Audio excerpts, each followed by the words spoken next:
Bonjour tout le monde. Week-end électoral à nouveau avec un fort taux d'abstention pour ce deuxième tour des élections régionales et départementales. On peut le dire, ceux qui se sont le plus mobilisés, ce sont les assesseurs. Certains, notamment à Bitche, ont fait une journée complète car pas assez nombreux et personne pour prendre la relève. Et pour les résultats du deuxième tour, on fait largement le point dans notre émission et on revient bien sûr sur les événements du week-end. Plus de détails en images. Un nouveau mandat débute pour le conseiller départemental sortant David Suc, qui a été réélu dans le canton de Bitche avec sa nouvelle binôme Sophie Pastor. Le résultat final est de 54,26% contre 45,74% pour la conseillère sortante Anne Mazui, qui se présentait aux côtés de Michel Botsung. L'histoire se répète. Hier, Sonia Christinelli Frébeuf a de nouveau été élue conseillère départementale du canton de Sarralbe en battant au second tour un binôme Rassemblement national dans lequel se trouvait Éric Bauer. Par rapport à 2015, l'écart de voix est plus important, 60,68% contre 39,32%, et la composition des binômes a changé. Un nouveau conseiller départemental a été élu en compagnie de la maire de Woustviller, Romuald Yayaoui, le maire de Hélimer. Le binôme sortant Jean-Claude Cunat et Evelyne Firsion est réélu dans le canton de Sarreguemines. Il se trouvait face à Philippe Derleder et Morgane Weber au second tour de ces élections départementales. Le résultat final est de 67,58% pour les premiers contre 32,42% pour le binôme Rassemblement national. C'est parti pour les soldes d'été depuis ce samedi 26 juin en Moselle. Le département s'aligne sur le Luxembourg et prend de l'avance sur le reste de la France, où ils commenceront le mercredi 30 juin. Les commerçants espèrent déstocker en priorité les collections de printemps et affichent des réductions plus importantes sur certains articles. La période se terminera le 23 juillet. La compagnie Les Petits Bras a ouvert la deuxième édition de la Summerfest à Sarreguemines ce vendredi soir. Un spectacle de haute voltige a été présenté aux spectateurs sur le parking de l'hôtel de ville de la Cité des Faïences. Mais crise sanitaire oblige, le public était restreint à 600 personnes en place assise. Pour nous, c'est un peu lointain, mais pour les élèves de 3e, c'est un jour spécial. Ils passent leur tout premier examen, le diplôme national du brevet, une épreuve qui se déroule cette année dans des circonstances particulières. Marie-Morgane est au collège Fulrad de Sarreguemines. Est-ce que des aménagements sont mis en place pour les élèves ? Alors non, contrairement au bac, l'épreuve se déroule comme d'habitude. Il faut savoir qu'ici au collège Fulrad, il y a eu seulement 2 semaines de fermeture liées au confinement. Et pendant ce temps, les élèves ont suivi leurs cours à distance. Alors comment se déroule cette épreuve finalement ? Alors en 2 jours, ils vont passer 4 épreuves. Ce matin, le français, cet après-midi, les mathématiques et demain, l'histoire géo et le bloc physique-chimie, sciences de la vie et de la terre et technologie. Le diplôme national du brevet est évalué sur 800 points, 400 points pour les épreuves qui se déroulent en ce moment. Et les élèves se sont aussi vus attribuer jusqu'à 400 points en fonction de l'appréciation du conseil de classe dans différentes matières lors du 3e trimestre. Les collégiens devront cumuler un minimum de 400 points pour obtenir leur diplôme. On leur souhaite en tout cas d'avoir de bons résultats. En attendant, quelle était l'ambiance ce matin pour la première épreuve ? Marie-Morgane Pires et David Aurès se sont glissés parmi les élèves. 8h15, 130 élèves du collège Fulrad se préparent à passer le diplôme national du brevet. Première étape pour Mathéo et Nicolas, repérer leur salle d'examen. Les 2 camarades s'apprêtent à passer leur toute première épreuve, le français. Ça va. Pas trop stressé. Moi je suis un peu stressé mais ça va aller je pense. On a fait pas mal de brevets blancs, tests et tout, donc je pense. Ouais, moi aussi je pense qu'on est prêt je pense.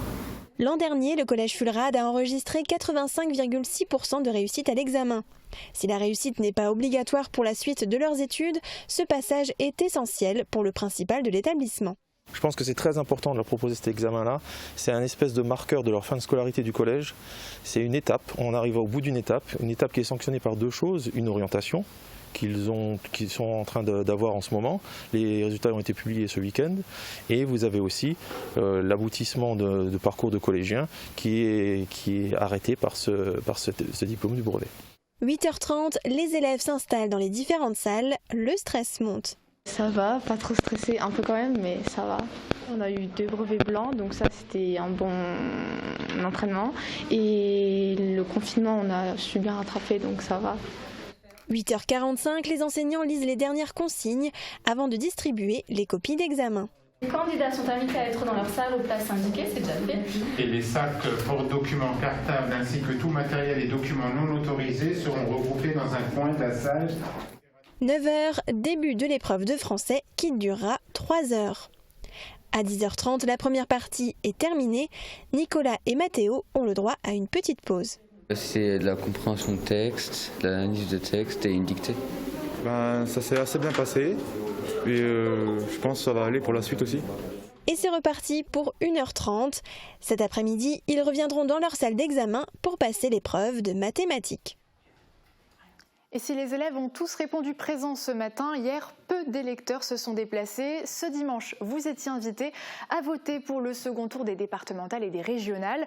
Avant de nous pencher sur les résultats dans notre arrondissement avec les réactions des binômes candidats dans les cantons de Bitche, Sarralbe et Sarreguemines, focus sur les élections régionales. Le deuxième tour dans le Grand Est s'est traduit par une quadrangulaire. La liste des Républicains et de l'Union des démocrates et indépendants, menée par le président sortant Jean Rottner, arrive largement en tête avec 40,30% des suffrages et obtient 94 sièges. Le Rassemblement national, avec à sa tête Laurent Jacobelli, est deuxième, 26,30% des voix, 33 sièges. La liste réunissant Europe Écologie Les Verts, le Parti Socialiste et le Parti Communiste, menée par Eliane Romani, a recueilli 21,22% des suffrages, obtenant 27 sièges. Enfin, la liste menée par la ministre Brigitte Klinkert, réunissant La République En Marche et le Modem, est quatrième avec 12,17% des voix et doit se contenter de 15 sièges. Plusieurs personnes de l'arrondissement de Sarreguemines étaient candidates sur ces 4 listes, mais ils ne sont que 3 à être élus. Le maire de Wölflin, Michael Weber, est élu sur la liste d'Eliane Romani. Il avait déjà été conseiller régional de 2004 à 2015, à l'époque au conseil régional de Lorraine. Cette fois, il est élu à l'échelle du Grand Est. La maire de Rayerswiller, Joël Wey, et le maire de Sarreguemines, Marc Zingraf, font leur entrée dans l'hémicycle régional, élu sur la liste de Jean Rottner. Eh bien, évidemment, nous sommes très satisfaits à Sarreguemines d'avoir eu 51,33% des suffrages en faveur de Jean Rottner. Cela va nous permettre d'être représentés, bien sûr, à la région pour pouvoir agir en ce qui concerne nos dossiers. Alors, nous sommes très heureux, évidemment.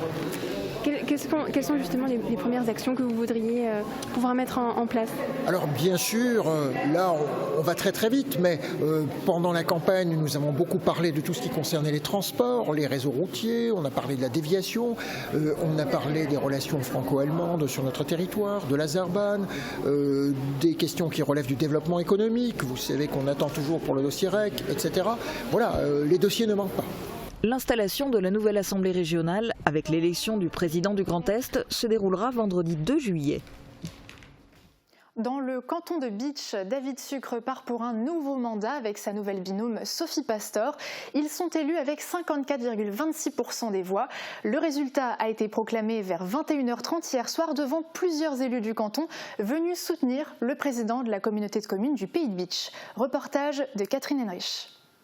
Le bureau a constaté que le binôme de candidats proposé par la Pastor Sophie et de M. Sucre David, qui a recueilli le plus grand nombre de suffrages, réunis. En conséquent, je proclame les 2 membres de ce binôme élus au conseil départemental pour le canton de Bitche. De nombreux élus du Pays de Bitche ont suivi la soirée électorale à l'espace Cassin de Bitche en soutien à leurs candidats.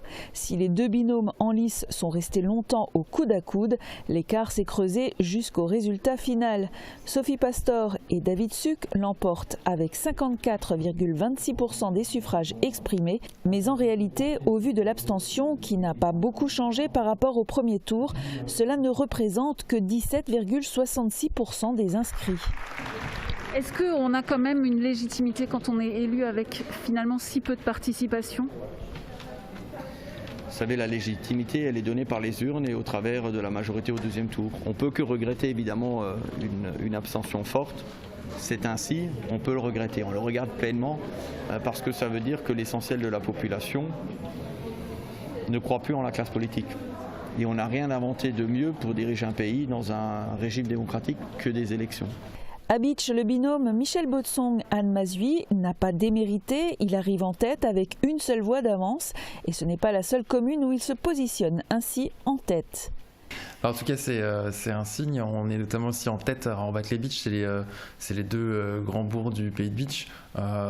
Du coup, même si c'est une défaite et même si forcément on est déçu, il y a des grands points positifs et puis voilà, ça augure que du positif quand même. À noter que l'abstention est de 65,51% cette semaine. Parmi les bons élèves du canton, avec plus de 50% de participation, on retrouve Nusswiller-les-Bitches, Wolminster, Ormerswiller, Rolbin, Épin et Breidenbach, avec une mention spéciale pour Schweyen qui n'enregistre que 28,70% d'abstention. Et à Sarralbe, le suspense, c'était pour le premier tour, car hier soir, le résultat du scrutin s'est dessiné très rapidement.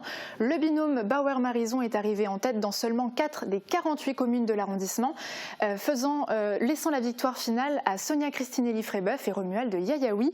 Guillaume Dumontail était sur place. Sonia Christinelli-Frébeuf et Romuald de Yayaoui sont les nouveaux conseillers départementaux du canton de Sarralbe.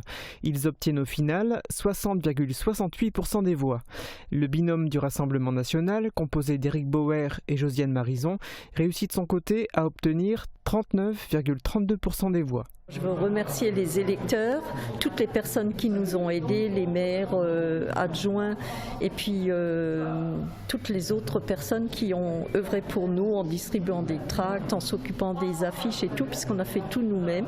Pareil, je remercie d'abord les électeurs, ensuite je remercie ma famille qui m'a soutenu, ainsi que tous ceux qui ont travaillé pour nous. C'est la première fois que moi je me présente dans le canton de Sarralbe, donc je trouve ça tout à fait bien. On a fait une très très belle campagne. Et puis je remercie aussi nos électeurs et nos électrices qui se sont déplacés pour voter pour nous. D'abord, je remercie chaleureusement nos électeurs, déjà les électeurs du premier tour, qui étaient déjà très nombreux, et les électeurs du second tour, qui sont encore plus nombreux, puisque nous avons gagné 500 voix entre les deux tours, ce qui est considérable. Il peut sembler tout à fait normal pour des candidats de remercier les électeurs, mais trouver une personne qui vote aux élections commence à être extrêmement difficile. L'abstention reste le premier parti de France. Sur le canton de Sarralbe, par exemple, c'est lui qui obtient le pourcentage le plus élevé. 73,07% des personnes inscrites sur les listes électorales ne sont pas allées voter.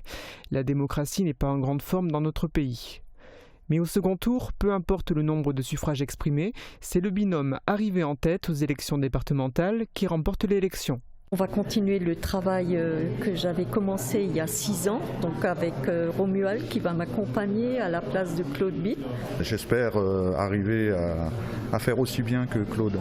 Sonia Christinelli-Frébeuf et Romuald de Yayaoui sont donc les nouveaux conseillers départementaux du canton de Sarralbe. Ils exerceront leur mandat pendant 6 ans et 9 mois. Et dans le canton de Sarreguemines, faute d'une participation insuffisante au premier tour, un second tour a été nécessaire pour départager les binômes Cunha-Firtion et Derleder-Weber. Finalement, ce sont les sortants qui ont été réélus haut la main. Pour les départementales, Jean-Claude Cunha et Evelyne Firtion, 67,58%. Philippe Derleder et Morgane Weber, 32,42%. Cette fois-ci, contrairement au premier tour, il n'aura pas été nécessaire d'attendre jusqu'au bout de la nuit les résultats officiels. Avec plus de 67% des suffrages exprimés, c'est donc le binôme de Jean-Claude Cunha et d'Evelyne Firtion qui l'emporte, confirmant ainsi le résultat du premier tour, où il n'avait pas pu être élu faute d'une participation suffisante. Je suis vraiment agréablement surprise des résultats, malgré le taux d'abstention qui est encore record cette semaine. Mais dans tous les villages, dans tous les quartiers, on a été bien au-dessus.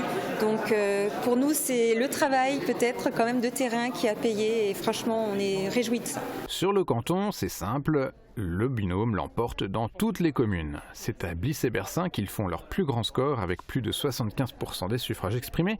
À l'inverse, c'est à Ypelin que leurs adversaires du jour, le binôme Rassemblement National Derleder-Weber, a fait lui son meilleur score en dépassant les 46%. Des candidats d'extrême droite déçus mais qui regardent désormais vers les prochaines élections. Je pense qu'on a eu un beau programme. Voilà. Les électeurs ont décidé autrement, l'électeur a toujours raison, mais il peut toujours rectifier le tir à la prochaine échéance. Tout n'est pas fini pour les conseillers réélus. La prochaine étape se passera à Metz avec l'élection du président du conseil départemental. Et il n'est pas dit qu'ils soutiennent à nouveau Patrick Weiten, le président sortant. Je dirais une chose simple, c'est que notre préférence ira peut-être à un président qui va nous donner des éléments concrets. Il y a des présidentiables, il n'y a plus de président à l'heure actuelle, on est dans un renouvellement de l'Assemblée. On sera attentif aux présidentiables qui auront une attention particulière sur notre territoire. Réponse ce jeudi, date à laquelle le conseil départemental renouvelé se réunira pour la première fois. Un grand merci à tous. On clôture le chapitre élections pour faire un tour dans le ciel. Juste après les prévisions météo, on en prendra plein les yeux et les oreilles en vivant à nouveau les événements culturels du week-end. A tout de suite.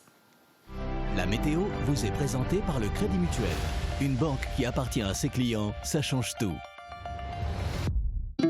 Couverture, crépissage, peinture et isolation. Avec Moder Habitat, votre maison sera belle et confortable par tous les temps.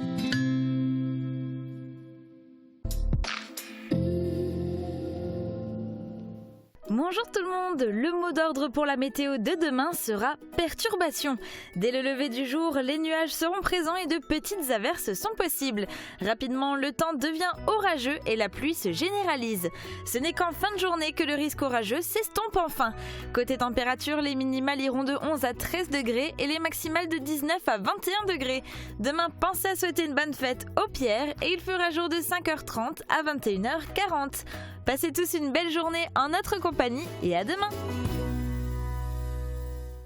Merci d'avoir suivi la météo avec le Crédit Mutuel. Une banque qui appartient à ses clients, ça change tout.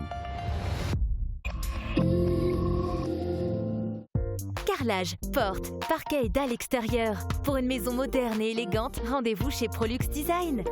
Prolux Design, 80 route de Nancy, à Sarreguemines. Découvrez la deuxième édition de la Summerfest tout au long de l'été à Sarreguemines. Au programme, des animations estivales, de nombreux spectacles d'art de rue, de théâtre, cirque, déambulations, mais aussi des activités en présence d'associations locales. Sans oublier vos commerçants et restaurateurs de proximité. De nombreux produits sont à découvrir sur le périmètre de la Summerfest. De l'hôtel de ville à la place du marché. En exclusivité cette année, vivez le grand festival d'orgue de Barbarie en clôture d'événements. Retrouvez les infos sur sarreguemines.fr. J'aime écouter de la musique. Est-ce possible avec un appareil auditif ? Les appareils haut de gamme possèdent un mode musique qui permet de traiter ce signal non pas comme du bruit, mais de profiter pleinement de la musique sans la dénaturer. C'est au cœur de l'hôtel d'entreprise des Terrasses de la Sarre, à Sarrebourg, que la société Global Bureautique a choisi d'installer sa nouvelle agence. Nous inaugurons notre agence de Sarrebourg depuis le temps qu'on voulait s'y implanter. Cette nouvelle agence vient renforcer la présence de Global Bureautique en Lorraine pour une meilleure réactivité dans ses différents domaines. Impression, sécurisation des données, dématérialisation, écran de communication, nouvelle génération et bien plus. Les Sarrebourgeois et les proches de Sarrebourg ont envie d'un partenaire local. Il y avait quelqu'un historiquement qui était là depuis longtemps, donc avoir un peu de concurrence, ça va être sympa. Partenaire incontournable des petites et moyennes entreprises dans le Grand Est, avec 45 techniciens de terrain et 4000 produits en service, Global Bureautique, c'est votre spécialiste des solutions d'impression et de gestion documentaire. Nous avons un savoir-faire depuis de longues années et nous serons fiers de vous servir tout proche de chez vous.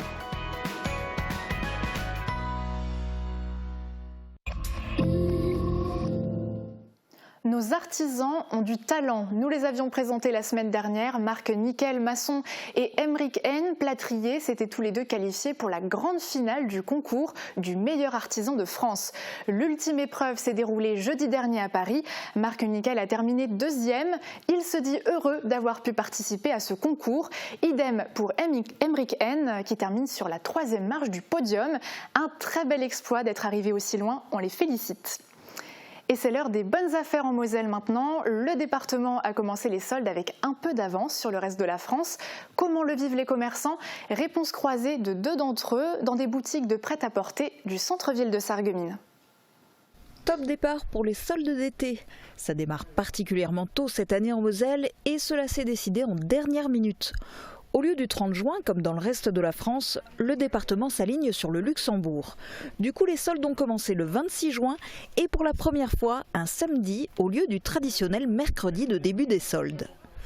C'est un peu une surprise pour nous, c'est vrai qu'on l'a appris assez tard. Après, faire démarrer les soldes un samedi, pour moi, c'est une bonne chose. On le vit bien maintenant, on l'a mal vécu encore jusqu'à hier parce que ça a été très compliqué comparé aux autres régions d'avancer de 3 jours sur les préparations. Donc on n'a pas pu réaliser les ventes privées comme on le faisait habituellement avec des SMS et tout. La durée était trop courte. Par contre aujourd'hui c'est génial. En plus on a un météo qui va avec. Ça tombe sur un samedi, les gens sont disponibles et on a du monde depuis ce matin. Donc voilà, je pense que ça sera une journée telle des températures qu'on aura peut-être aujourd'hui, donc un peu élevées. Donc tant mieux quoi. Hein. Dès le premier jour, certaines étiquettes affichent jusqu'à moins 50 voire moins 60%. Mais tous les articles ne sont pas soldés de la même manière. Traditionnellement, nous on solde tout, si vous voulez, je m'approvisionne pour l'ensemble de la saison et donc on solde tout. Alors c'est sûr que le plein été sera un peu moins soldé que le printemps, c'est parce que le printemps avec cette fermeture d'1 mois et demi, c'est vrai que ça nous a fait garder un peu de stock du printemps, beaucoup de blousons, beaucoup d'articles comme ça sont restés un peu sur les bras, mais c'est des choses qui peuvent se vendre en fonction du temps, même si on espère avoir quand même un bel été et puis beaucoup de soleil et puis un temps agréable. Ce qui a été démarqué, c'est on a accentué surtout plus sur les pantalons, les choses de printemps, où on était fermé à cette période-là, où les soldes sont plus intéressantes, un peu, les tarifs un peu... des réductions un peu moins conséquentes sur tout ce qui est court parce que la saison démarre seulement et que les clients partent en vacances maintenant et en ont besoin. Il faudrait un peu plus de logique et de cohérence et de pouvoir décaler un peu la date des soldes. L'année dernière, on l'avait décalé au 15 juillet. Je trouve que c'était une bonne chose. Ça nous a prolongé un peu l'été jusqu'à mi-août ou fin août pratiquement, ce qui correspond quelque part aux saisons. Et je pense qu'il faut se recaler par rapport aux saisons. Ce serait bien pour tout le monde. Les soldes se poursuivent jusqu'au 23 juillet en Moselle. Il ne reste plus qu'à savoir qui aura le plus le sourire, les commerçants ou les clients. Prochaine opération à Sarreguemines, les commerçants vous donnent rendez-vous les 1er, 2 et 3 juillet pour les 3 jours fous. Vous obtiendrez dans les boutiques du centre-ville des bons pour aller boire un verre chez les cafetiers. Autre bonne nouvelle, cette fois-ci pour Yann Schrub qui décroche la médaille de bronze au championnat de France élite du 5000 mètres. La finale s'est tenue samedi soir à Angers. Yann Schrub a terminé sa course en 13 minutes et 37 secondes. Un nouveau record pour le Sarregueminois qui se place donc sur la 3e marche du podium, juste derrière Jimmy Gressier, médaille d'argent, et le champion en titre Hugo Hay. De quoi finir la saison en beauté, bravo à lui. Il forme la compagnie Les Petits Bras, mais croyez-moi, il en fallait des musclés pour le coup d'envoi de la Summerfest ce vendredi soir. Sur le parking de l'Hôtel de Ville, la troupe a eu l'honneur et le privilège d'ouvrir les festivités en acrobatie. Revivez la soirée avec les images de Maureen Grandcola. Le public retient son souffle à chaque acrobatie. Ce week-end, la compagnie Les Petits Bras est venue se produire sur le parking de l'Hôtel de Ville de Sarreguemines pour ouvrir la 2e édition de la Summerfest. Au programme, de l'humour et de la haute voltige. La compagnie est venue présenter au public son dernier spectacle, Bruit de coulisses. Ce spectacle s'appelle Bruit de coulisses, c'est-à-dire qu'on voit tout ce qui se passe dans les coulisses du coup et qu'on ne voit jamais. Et là on montre, les spectateurs sont placés de l'autre côté du rideau, donc ils ont plein de petits scoops, les relations entre les artistes, les problèmes, ils sont imprégnés avec nous derrière les coulisses. Cette performance aura nécessité 3 mois de répétition au total, mais le projet était dans les cartons depuis 2 ans déjà. Le point d'orgue de ce spectacle, cette immense structure qui sert de terrain de jeu aux artistes. En fait, on l'avait déjà utilisée pour l'ancien spectacle avec lequel on était déjà venu ici. Et elle est tellement pratique à monter, et tellement jolie, qu'on s'est dit qu'on allait en faire vraiment quelque chose de différent. Et donc on l'a repeint, et puis justement on a mis ce rideau. Avant on avait le public des deux côtés, et là on a décidé de le mettre que d'un côté, justement qu'il soit derrière le trou de la serrure, on va dire, pour voir. Donc voilà, le spectacle n'a rien à voir, et on a cette jolie structure qui fonctionne bien. Voilà. Crise sanitaire oblige, le public était restreint à 600 personnes en place assise, mais cela n'a pas empêché les spectateurs de venir admirer ce spectacle de haute voltige. Trop bien! Alors moi j'ai bien aimé parce que ça fait du bien de revoir quand même des gens qu'on aime bien, et c'était super bien et bravo. Bah écoutez, pour une première, c'est vrai qu'après une saison où pendant plus d'1 an il n'y avait rien, on était vraiment très agréablement surpris. Et puis c'était vraiment un très très beau spectacle. Après Sarreguemines, la compagnie continue sa tournée en France et dans d'autres pays d'Europe. Pour ce qui est de la Summerfest, elle se tiendra jusqu'en septembre. Le programme est à retrouver sur le site internet de la ville de Sarreguemines. Autre lieu, mais avec tout autant d'énergie, le démarrage du festival Les Étendards à Olvin pour sa 4e édition. Après une année sans rendez-vous, l'équipe propose 4 spectacles et du cinéma en plein air tout au long de l'été. Pour la soirée d'ouverture vendredi, la compagnie Vénergumène a joué son spectacle humoristique Croque-Mort à l'Ouest. Regardez. Michel, est-ce qu'on t'a déjà passé la corde au bout? Non. Oh, bah tu vas essayer, ça te va super bien. Marion, oui, on ne tue pas les gens. Oui, mais un client mort, c'est plus réaliste pour la démonstration. Certes. C'est vrai. Seulement, là, nous sommes ici pour vendre un concept, d'accord? Et le meurtre, c'est pas dans nos cordes. Deux croque-morts un peu à l'ouest.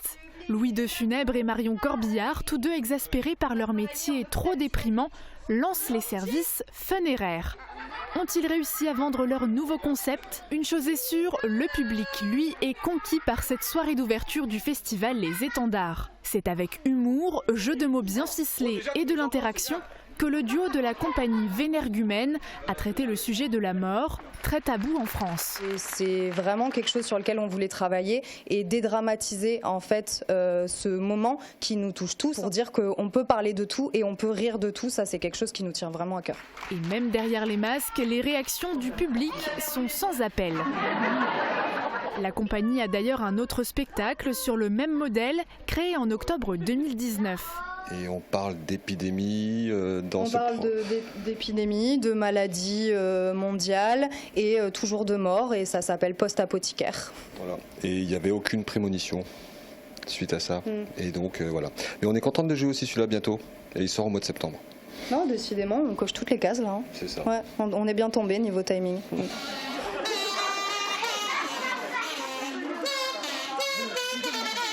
Côté bénévoles et organisation, le démarrage est un succès. Une météo clémente, un public nombreux et des rires. On veut des spectacles qui plaisent au plus grand nombre, qui plaisent aux petits comme aux grands, et des spectacles souvent avec de l'humour bien sûr, et des spectacles aussi bien musicaux que théâtraux. Cette 4e édition du festival se tiendra jusqu'au samedi 21 août. Prochain rendez-vous le 2 juillet avec du cinéma en plein air à Putelange pour le film Mon cousin, et le 3 juillet à Neufgrange pour le film C'est quoi cette mamie ?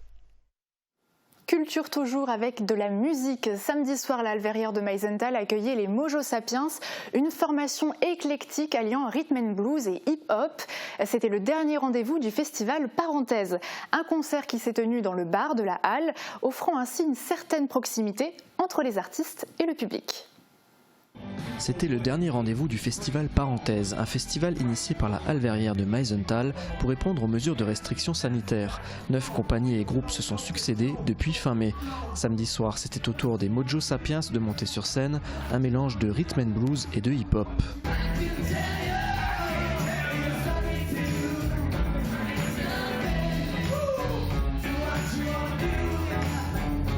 Cette nouvelle formation éclectique est née en 2019 et réunit 3 artistes au parcours très différents. C'était leur première à Meisenthal. Les Mojo Sapiens ont présenté un nouveau travail réalisé durant l'année écoulée. Un concert d'1h30 qui s'est tenu non pas dans la boîte noire, mais dans le bar de la Halle, offrant ainsi une proximité entre les artistes et le public, d'autant que les concerts debout ne sont pas encore à l'ordre du jour. Pour la Halle, la jauge de spectateurs était maîtrisée et limitée à 100 personnes. C'était le dernier rendez-vous musical de la saison. La suite de la programmation est prévue en septembre. D'autres événements sont programmés cet été. Une exposition d'art contemporain en partenariat avec le CIAV, dont l'inauguration est prévue le 3 juillet, et le festival Il était une fois, qui se tiendra tout l'été sur l'ensemble du territoire du pays de Bitche. Et la proximité, c'est aussi notre credo. Vous êtes de plus en plus nombreux à nous suivre sur les réseaux sociaux. Retrouvez-nous sur notre site internet, Facebook, Instagram et YouTube pour partager et découvrir l'actualité locale. Très bon début de semaine à tous et à demain.